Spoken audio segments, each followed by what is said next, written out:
par rapport à toujours vivre le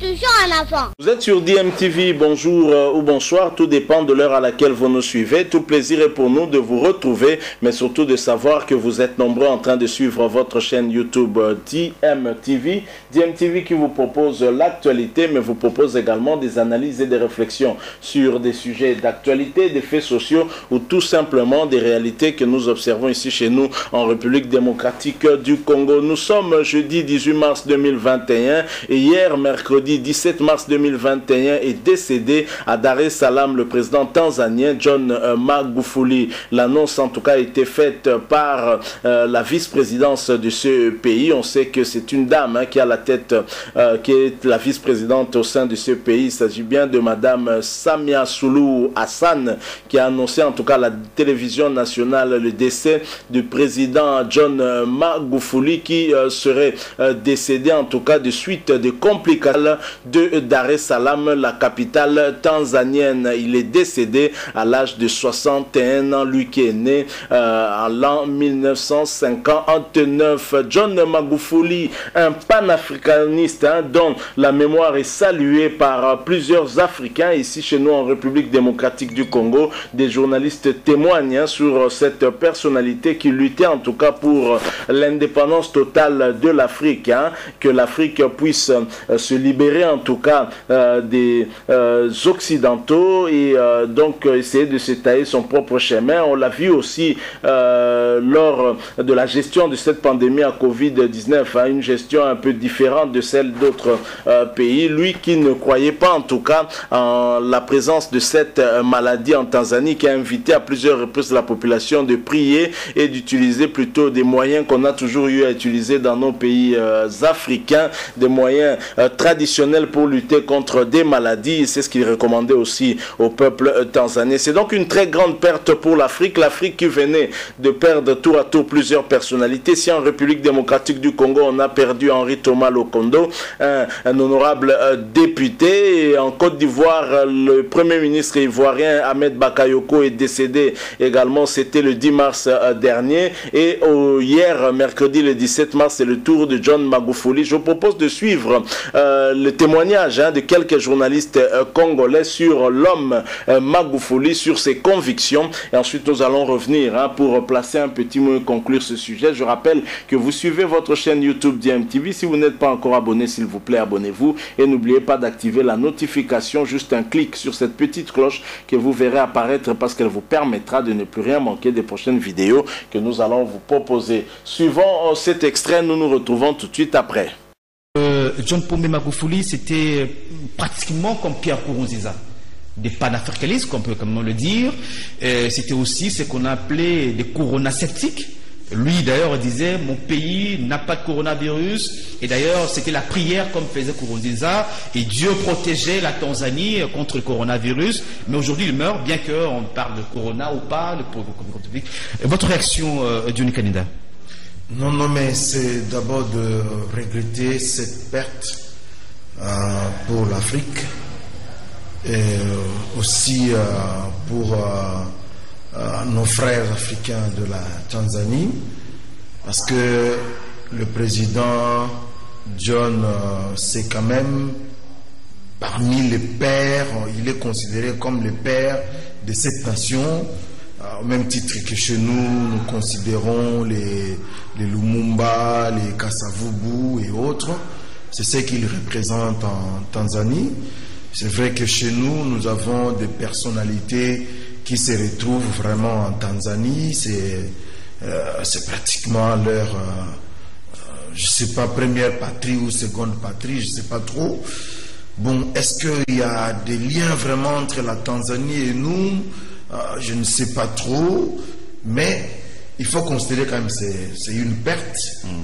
Mais ici, moi, ça me renvoie à la question de ce que les hommes politiques africains laissent comme héritage derrière eux. Et surtout ce qu'ils ont fait pour leur pays également. Ce qu'ils ont fait pour leur pays, c'est ce qu'on retient finalement des hommes.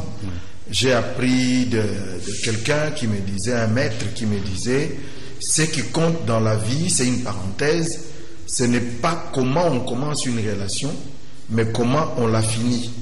Que ce soit la relation copine-copain, relation mari et femme, relation pasteur fidèle, c'est pas comment on commence la relation, mais comment on la finit.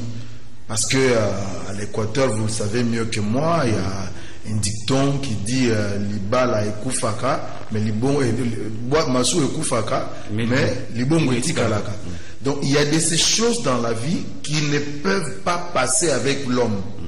L'homme peut passer, mais il y a de ces choses qui restent. Qu'est-ce qu'on retient de toi, homme politique, après ton départ? On a vu ici, en fait, j'essaye de créer un rapprochement entre le départ du président John Magufuli et notre réalité congolaise. On a vu par exemple le départ du vieux Henri Thomas Lokondo. Quel témoignage les gens ont donné, quels souvenirs les gens ont de lui. Mais de façon unanime. Hein? De façon unanime. Que ce soit les gens qui sont dans l'opposition ou qui étaient dans l'opposition, les gens qui sont au pouvoir aujourd'hui ou qui étaient dans le pouvoir hier. Donc il faut considérer cet aspect des choses, que c'est très important pour nous Africains, parce que l'on dit que lorsqu'un vieux Africain meurt, c'est toute une bibliothèque qui s'en va. Cet homme est considéré comme la protection des Tanzaniens. Face aux impérialistes, face au néocolonialisme, c'est quelqu'un qui incarnait les valeurs africaines, qui pensait que l'Africain ne peut pas tout le temps copier ou accepter ce que dit l'Occident. C'était une certaine valeur qu'a incarné cette personnalité de John. Et aujourd'hui, lorsqu'il s'en va, il faut considérer que c'est vraiment une perte. Et les impressions que j'ai, c'est des impressions de soif, de pouvoir connaître aujourd'hui. Est-ce que je n'ai pas encore fouillé, malheureusement, pour savoir est-ce qu'il a écrit, pour que nous puissions le lire, pour pénétrer sa pensée. Très souvent, bon, on ne fait pas attention aux gens lorsqu'ils sont vivants. Oui, l'oralité. On ne fait pas attention à ce qu'ils pensent, ce qu'ils ont comme vision. Mais c'est après, aujourd'hui, on parle de Thomas Sankara comme modèle. On parle de tous ces grands Africains qui ont prôné le panafricanisme. Je crois que c'est quand même une perte pour la Tanzanie, et même pour nous aussi. Pour l'Afrique, vous l'avez dit, hein, une grosse perte pour la Tanzanie et pour l'Afrique. Gauthier, c'est vrai que vous parlez de l'homme, ce qu'il a laissé. C'est vrai que John Pombe Magufuli avait entrepris, hein, c'était un homme d'abord très proche de sa population. On l'a vu même dans des marchés, dans des églises. Lui-même, des fois, faisait les services pour les offrandes. Il priait pour son peuple. Il était là, on mangeait avec son peuple à ce niveau-là. Il avait justement entrepris des réformes dans différents secteurs de la vie de la société, mais pour le bien-être de la population. Par exemple, vous avez lutte contre la corruption, on l'a vu avec lui, réduction même des trains de vie des institutions. Il est pratiquement le seul qui avait réduit son salaire, qui était passé de 14 000 $ à 4 000 $, et il était le seul chef d'État africain le moins payé ou le moins rémunéré en Afrique. C'est quand même important. Rappelez également que le président Labi Félix Tshisekedi qui rend hommage à un solide partenaire qui a fièrement défendu l'indépendance du continent africain. Vous avez la parole, Gauthier Sey, pour reparler un peu de John Pombe Magufuli. Sur la personne, et l'ami à gauche l'a aussi ainsi bien dit.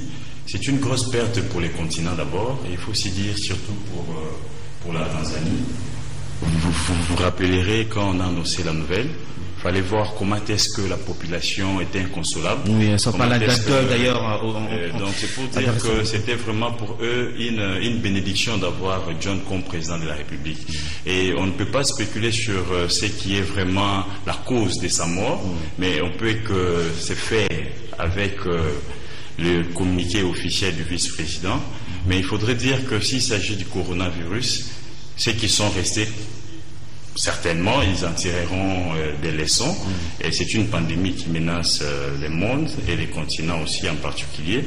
Il faudrait respecter tout ce qui est comme gestes barrières, tout ce que les techniciens de la médecine nous demandent de faire pour faire face à cette pandémie. Mais pour la personne, il faudrait dire que l'Afrique, je pense que l'Afrique les regrettera, parce que c'est un panafricaniste patenté. Il le disait d'ailleurs, j'ai suivi une vidéo où il disait que vous allez me regretter, mais vous allez vous souvenir de mes actes que j'ai posés par exemple. Je me rappelle, un moment il s'appelait Petit Kadhafi. Voilà. Et aujourd'hui nous savions que c'est les plaies de Libyens, depuis que Kadhafi est parti, n'existait plus. Mais je pense que Dieu fera en sorte que les gens comme des Kadhafi, les gens comme des John puissent encore renaître afin que l'Afrique puisse prendre sa liberté. Très bien dit. C'est vrai qu'on ne peut pas spéculer sur sa mort, mais il y a plusieurs versions qui sont avancées. D'abord, la thèse de Corona est à écarter, ça c'est le 1. Deuxièmement, selon The Wall Street Journal, il semble que John Pombe Magufuli était, en tout cas, il a combattu les compagnies minières. Ça, c'est important également de rappeler. Et si on veut dire par rapport à ça, est-ce qu'il n'y a pas de lien direct par rapport à cet acte, par exemple? Il était aussi têtu, hein? Bon, c'est quelqu'un... 6 ans au pouvoir, il n'a fait que 3 voyages à l'étranger. C'est quelqu'un qui savait dire non.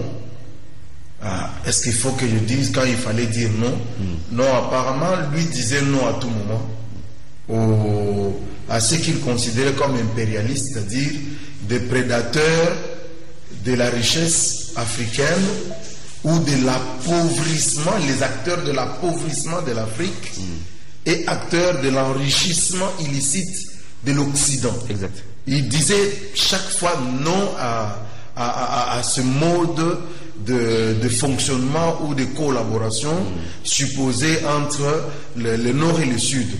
Alors, moi, je pense, bon, c'est vrai que chez nous, on a toujours tendance à pouvoir s'appeler lorsqu'il y a décès parce que déjà qu'on a difficile, nous, d'accepter comment on appelle encore l'examen après le décès pour savoir... L'autopsie. Déjà que nous, Africains, on perçoit très mal l'autopsie. Pour connaître les vraies causes, c'est vraiment difficile. Nous, on va vraiment sur les raccourcis. Chez nous, d'ailleurs, on dit balayer. On l'a bouffé. Donc, chez nous, c'est comme ça. Et vous coupez court, il n'y a plus de débat. C'est fini, balayer. Donc, il a été envoûté ou ensorcelé. Et puis, les sorciers l'ont emporté sur sa vie et tout. Ça, c'est africain. Mais il faut considérer le combat de l'homme quand même par rapport aux richesses du sous-sol africain. C'est le même problème que nous avons. Aujourd'hui, ce débat n'est pas encore sur la table chez nous, avec le président Tshisekedi. Ce débat n'est pas encore sur la table. Mais regardez déjà avec ce qui s'est passé par rapport à la construction de Inga 3. Lorsque vous entendez les chiffres qu'on vous avancés par l'administration Kabila et ce qui a été conclu finalement par l'administration du Tshisekedi, vous dites mais on est où? Mais qui sont derrière ces chiffres comme ça?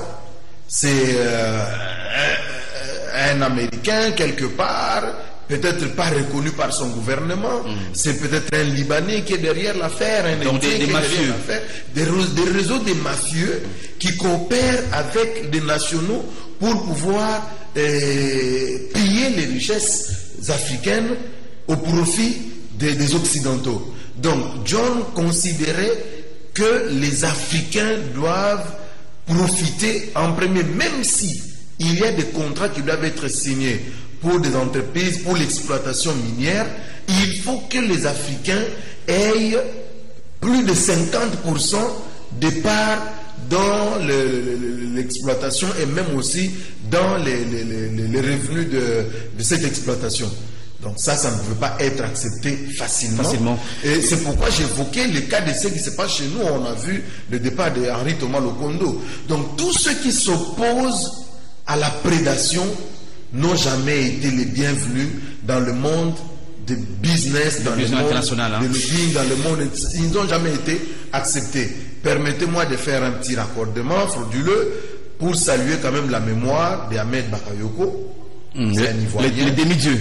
Les demi-dieux qui sera inhumé aujourd'hui. Oui. Peut-être que beaucoup de gens ne le savent pas. Ahmed Bakayoko, c'est l'un des pionniers du soutien à la culture congolaise. Oui. Cet homme a beaucoup soutenu la musique congolaise. Surtout les artistes congolais. Il avait une radio qui s'appelait Nostalgie.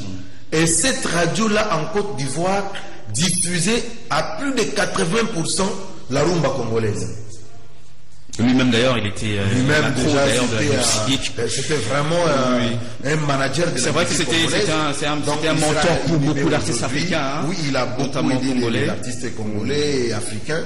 Donc je crois que nous avons besoin des hommes comme ça en Afrique, des hommes qui ont une vision pour le développement, non seulement de leur pays, mais qui transcendent les frontières en fait. Qui transcendent les frontières. Très bien. Je suis content qu'aujourd'hui Matata Ponyo soit pris coordonnateur de, je crois, coordonnateur du gouvernement en Guinée. C'est une très bonne chose, mais c'est seulement le contexte qui pose problème. Voilà. Mais moi, je voudrais bien comprendre Michel Koyapa comme un expert au Congo-Brazzaville pour gérer un média. Je suis d'accord avec ça. C'est ça l'Afrique que nous rêvons demain.